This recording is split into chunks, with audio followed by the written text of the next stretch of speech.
morning, students. Today we are going to learn a very inspirational poem. The title of the poem is Have You Earned Your Tomorrow, which is written by an American poet, Edgar Guest. The title itself is a question, and this question is asked to each and every reader of the poem. विद्यार्थी मित्रांनो नमस्कार. आज आपण एक अतिशय प्रेरणादायी अशी एक कविता अभ्यासणार आहोत. कवितेचं शीर्षक आहे have you earn your tomorrow. आणि ही कविता एक अमेरिकन कवी एडगर गेस्ट यांनी लिहिलेली आहे. कवितेच्या शीर्षकातच कवीने प्रत्येक वाचकाला प्रश्न विचारलेला आहे. Dear students, before learning the poem, let us learn about the poet. Edgar Guest was born in 1881 and he died in 1959. He was born in England, and when he was only 10 years old, he was brought to America. When he was just 14 years old, he began his poetic career. As his language style is very simple and optimistic, he is known as people's poet. विद्यार्थी मित्रांनो, Edgar guest यांचा जन्म 1881 मध्ये झाला, तर त्यांचा मृत्यू 1959 या वर्षी झाला. त्यांचा जन्म इंग्लंडमध्ये झाला, परंतु ते जेव्हा फक्त 10 वर्षांचे होते त्यावेळेस त्यांना अमेरिकेत आणण्यात आलं. आणि जेव्हा ते फक्त 14 वर्षांचे होते त्यावेळेस त्यांनी आपल्या कवीच्या कारकिर्दीला सुरुवात केली. त्यांची लिखाणाची शैली अतिशय साधी, सरळ व आशावादी स्वरूपाची असल्या कारणाने त्यांना अमेरिकेत पीपल्स पोएट अर्थात लोककवी म्हणून संबोधण्यात येते. In this present poem, the poet is asking some questions to the readers. The poet is asking the readers whether they have done anything to improve the life of other people or not. The poet insists that everyone should live one's life for the welfare of the society, for the betterment of the human beings. As we know that as you sow, so shall you reap. If we do good deeds for the people, definitely our future will be better. The poet wants to tell us that if we do good things for the people today, our future will be bright. विद्यार्थी मित्रांनो, ह्या कवितेत वाचकांना प्रश्न विचारले गेलेले आहेत की तुम्ही दुसऱ्या माणसांचं जीवनमान सुधारण्यासाठी काही केलं आहे किंवा नाही. कवीचा आग्रह आहे की आपण प्रत्येकाने समाजाच्या कल्याणासाठी किंवा मनुष्य प्राण्याच्या भल्यासाठी काहीतरी करायलाच पाहिजे. आपल्याला एक मन माहीत आहे की आपण जशी करणी करू तसंच आपल्याला फळ हे मिळेल. आज आपण दुसऱ्यांच्या भल्यासाठी काम करू तर आपलं भविष्य हे नक्कीच उज्ज्वल होईल. It is sed that anyone can live his or her life for himself or herself, but it is important to live life for others. असं म्हटलं जातं की स्वतःसाठी तर कोणीही जगत असतं, पण दुसऱ्यांसाठी जो जगला तो खऱ्या अर्थाने जीवन जगला. The selfish people are forgotten by the people very soon, but the people who live their lives for others, they are always remembered by the society. स्वार्थी लोकांना लोक लगेच विसरतात, परंतु जे दुसऱ्यांसाठी जगतात त्यांचे स्मरण हे कायमसाठी समाजाला होत राहते. ते लोक अमर होऊन जातात. Okay friends, now we are going to learn the poem line by line, but before that I am reading it loudly. You listen to it carefully. Is anybody happier because you passed his way? Does anyone remember that you spoke to him today? This day is almost over, and its toiling time is through. Is there anyone to utter now a kindly word of you? Did you give a cheerful greeting to the friend who came along, or a churlish sort of howdy and then vanish in the throng?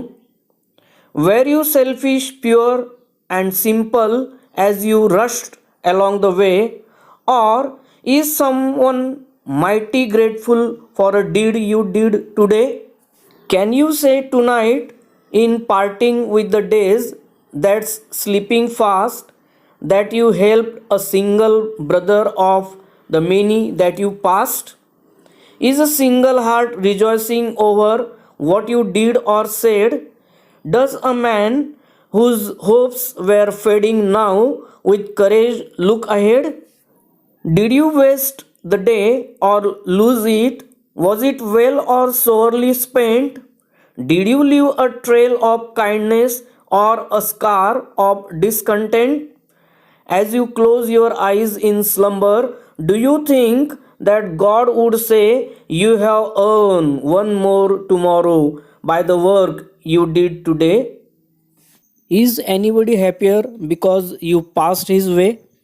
Here, in this line, the poet is asking questions to the readers whether you met someone and he or she became happier to see you, to meet you. मित्रांनो, या ओळीत कवी वाचकांना प्रश्न विचारतो की तुम्ही एखाद्याला भेटल्याने ती व्यक्ती अजूनच जास्त आनंदित झाली की काय? Does anyone remember that you spoke to him today? Again, the poet asks the readers the question whether any person remembers you today because you spoke with him in good manners, because you spoke to him good things, because you spoke to him warm heartedly. कवी वाचकांना प्रश्न विचारतात की आज तुम्ही एखाद्याला तुमच्या चांगल्या बोलण्यामुळे, तुमच्या सद्वर्तणुकीच्या बोलण्यामुळे किंवा तुमच्या अगदी मनापासून बोलण्यामुळे तो तुमची आठवण काढत आहे काय? This day is almost over and its toiling time is through. The poet tells the reader that he almost has spent all his day. No doubt he might have worked very hard throughout the day. कवी वाचकाला सांगतात की त्याचा संपूर्ण दिवस त्याने घालवलेला आहे. कदाचित त्याने संपूर्ण दिवसात फार मेहनत देखील केली असेल. पण is there anyone to utter now a kindly word of you? Poet asks the reader that no doubt he might have worked hard throughout the day, but whether anyone is uttering kind words about you, whether anyone is speaking good things about you. कवी वाचकाला विचारतो की तू दिवसभर कितीही राबला असशील, कितीही मेहनत केली असेल, पण तुझ्याबद्दल कोणी चांगले शब्द वापरलेत की काय? तुझ्याबद्दल कोणी काही चांगलं बोललं की काय? In short, the poet wants to tell us that when we meet people, they should feel happy to meet you. When we speak to people, they should remember you and your words. The people should speak kind words about you. थोडक्यात कवींना असं सांगायचं आहे की आपण जेव्हा कोणाला भेटतो तेव्हा ते आपल्या भेटीने आनंदित व्हायला पाहिजे. जेव्हा आपण त्यांच्याशी बोलतो तेव्हा त्यांनी आपल्याला व आपल्या शब्दांना आठवायला पाहिजे आणि आपल्याबद्दल दयाळूपणाचे 2 शब्द त्यांनी बोलायला पाहिजे. नाव the second stanza. Did you give a cheerful greeting to the friend who came along?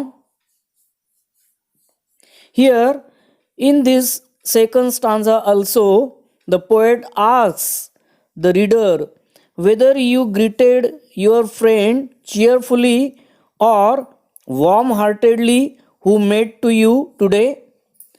या दुसऱ्या कडव्यात देखील कवी वाचकाला विचारतात की आज जो तुला भेटला त्या तुझ्या मित्राला तू मनापासून सदिच्छा दिल्यात का, त्याला आनंदाने शुभेच्छा दिल्यात का?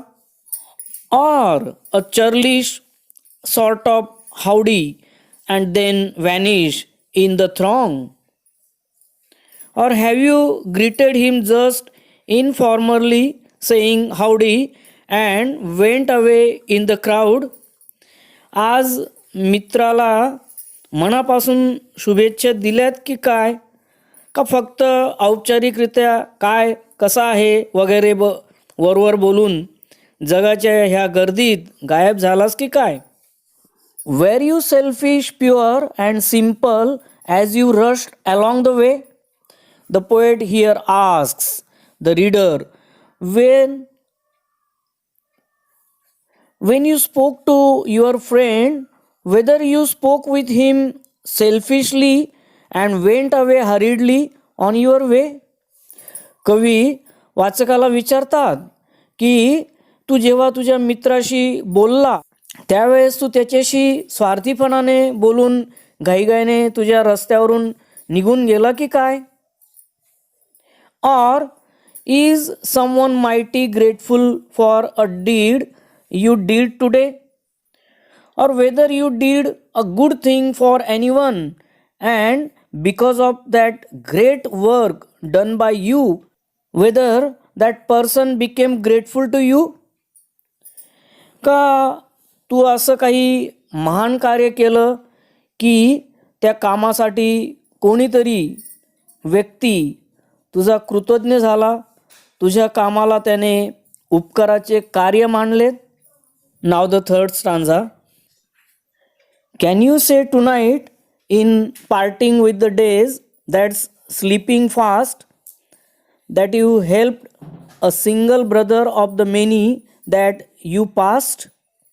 Here, in these lines also, the poet is asking the reader whether you can say tonight that you have helped any of your brother in these sleeping days which are slipping very fast from your life. या ओळीमध्ये देखील कवी प्रश्न विचारतो की हे माणसा, तू आज रात्री झोपताना असं सांगू शकतो का की तू तुझ्या लवकर लवकर निघून जाणाऱ्या या आयुष्यात कोणा एका तुझ्या भावाला म्हणजे समाजातील एखाद्या व्यक्तीला तू मदत केली आहेस असं सांगू शकतोस का? Is a single heart rejoicing over what you did or said? The poet is asking the reader whether any person from the society got delight or got happiness because of your deed or because of your words which you spoke to him? कवी वाचकाला विचारतो की समाजातील एखाद्या व्यक्तीला तू त्याच्यासाठी केलेल्या कार्यासाठी किंवा तू त्याच्याशी बोललेल्या शब्दांमुळे अत्यानंदित तो झाला की काय? Does a man whose hopes were fading now with courage look ahead? The poet asks very important question to the reader, whether you encouraged any man, whether you inspired any man to live his life who was almost frustrated, who had almost given up his hopes of living his life? कवी वाचकाला प्रश्न विचारतात की एखाद्या माणसाला तू धाडस दिलं का की त्याला पुढील जीवन जगण्यासाठी धाडस देऊन प्रेरित केलं की काय, की जो जवळजवळ निराश झालेला होता, की ज्याने जवळजवळ जीवन जगण्याची आशाच सोडून दिलेली होती, अशा माणसाला तू आज धाडस दिलं का काय? नाव द लास्ट स्टांजा.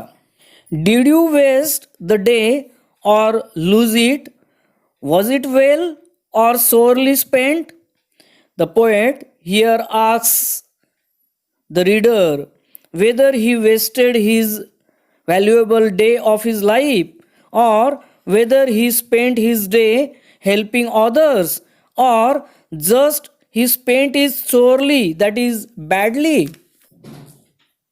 कवी वाचकाला विचारतो की तू तुझा आजचा दिवस असाच वाया घालवला की तू काही चांगलं कार्य केलं की असाच वाईट पद्धतीने घालवला. तुझा आजचा दिवस तू नेमका कसा घालवलास. Did you live a trail of kindness or a scar of discontent while living your life today, whether you showed kindness to anybody or whether you gave harm or you hurted any other or anybody, and that person became dissatisfied. आजचा दिवस जगताना तू कोणावर दया दाखवून कोणाला समाधानी केलं का, की त्या व्यक्तीला दुःख देऊन किंवा इजा पोचून असमाधानी केलं. As you close your eyes in slumber, do you think that God would say you have earn one more tomorrow by the work you did today.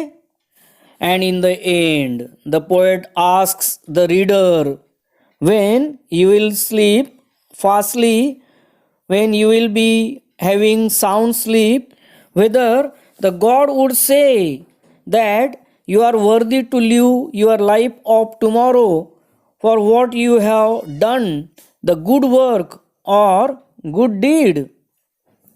आणि शेवटी वाचकाला कवी अतिशय महत्त्वाचा असा प्रश्न विचारतो की तू जेव्हा गाढ झोपण्यासाठी तुझे डोळे बंद करशील त्यावेळेस देव असं म्हणेल का की तुझ्या चांगल्या कामांमुळे उद्याचा दिवस जगायला तू लायक आहेस.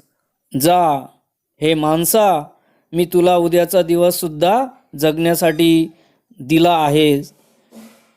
उद्याचा दिवससुद्धा जगण्यासाठी तू कमावला आहेस असं देव तुला म्हणेल का.